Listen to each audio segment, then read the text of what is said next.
All right, everyone. In this video, we're going to be looking at how we set up fractions that are equivalent to 1 in order to convert units. You have to remember two things in this one. When we have two numbers of equal value and we divide those two numbers, the result will be 1. And the other thing we have to remember is our identity property of multiplication, which states whenever you multiply something by 1, it's not going to change the value of that initial number. Okay, so the example we looked in class, we were looking at trading all those blocks. If you remember, some of the details we had one red block is equal to, I believe it was two blue blocks. We had one blue block is equal to three green blocks.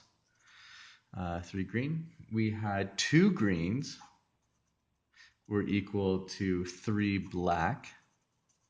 And finally, we had one black was equal to four white blocks. Okay. Now it's important that we write these down because we can see that one red is equal to two blue, which that means I can say, well, if I have one red and I divide it by two blue, then that is essentially equal to 1.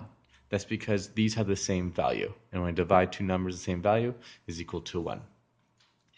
So in the question here, let's just say I have one red cube and I want to know how many whites is that going to equal. Well, initially we could say, well, I can't get red directly to white, but I know I can change red to blue, then I can change blue to green, then I can change green to black, and then I can change black to white. And if we look at this, well, how many different changes am I going to do? I'm going to do 1, 2, 3, 4 changes. Okay?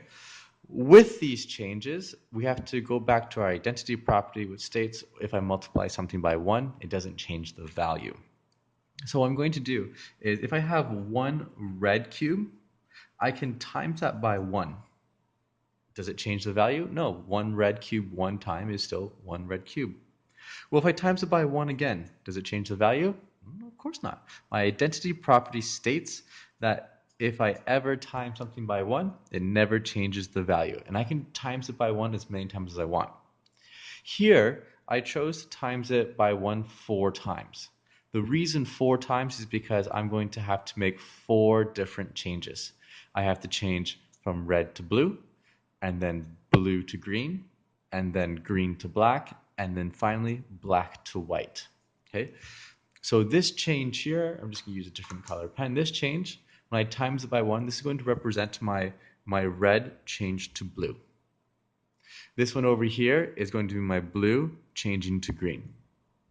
This one here is going to represent my green changing to black. And finally, the last one with my black changing to white. All right. So once I have this all set up, I know I can change these all the way to white. I have to come all the way back here. Remember how we set this one up? We set this up because this is equal to 1. Since this is equal to 1, what I can actually do is I can set up a substitution. I can take out this 1 and put in this fraction because this fraction is equal to 1. So what I'm going to do here is I'm going to have 1 red. So all this is equal to 1 red. I'm going to multiply it by, well, instead of 1, I'm going to substitute in 2 black over 1 red. Now I chose to do that because, as we can see, if this is equal to 1, I substitute this in, and then I can do my cross simplification, and I can get rid of my my red units, which then I'm just left with blue. And we can see, if I multiply all this together, 1 times 2 blue divide 1, that is equal to 2 blue. And if I had 1 red cube, that is actually equal to 2 blue cubes. I'm going to continue doing this, but this time I'm going to do my second one.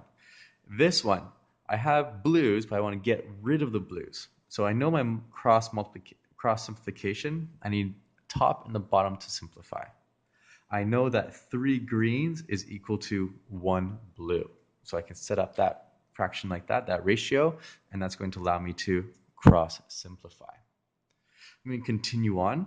I can see here this next one, I'm going to multiply this one, my green to blue, or sorry, green to black, because I want to get rid of green, and I know I have green on top. I'm going to set up my ratio as 3 black over 2 green.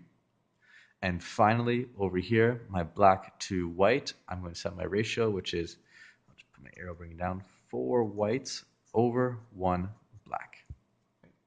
Here, I can continue with my cross simplification. These greens simplify out, these blacks simplify out, and I'll say this for the next round.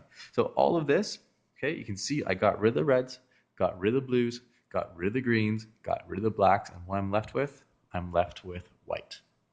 So I can say all of that is equal to, well, this is 1, this is times 2, this is times 3, this is times 3, and this is times 4 whites.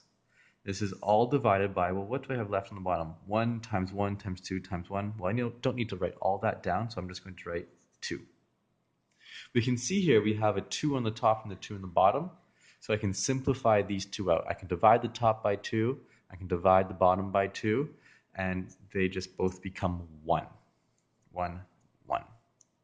I can rewrite this now. I have 1 times 1. Well, 1 times 1 is just 1. And I have 3 times 3, which is 9, and 4 whites. So I have 9 groups of 4 whites, all divided by 1. But since it's divided by 1, I don't need to write those anymore. So if I have 9 groups of 4 whites, essentially I have 36 white cubes. And so we can see here, through my cross simplification, one red has the same value as 36 whites. So 1 red is equal to 36 whites. And there you have it. We can do this process for any type of simplification as long as we set up our identity properties and we know which one is changing, converting from one to the other, cross simplify, and then just solve. Okay. Join me in the next one where we'll be doing meters per second all the way to kilometers per hour. We'll see that it works exactly the same way, but our ratios are just slightly different. I'll catch you in that one.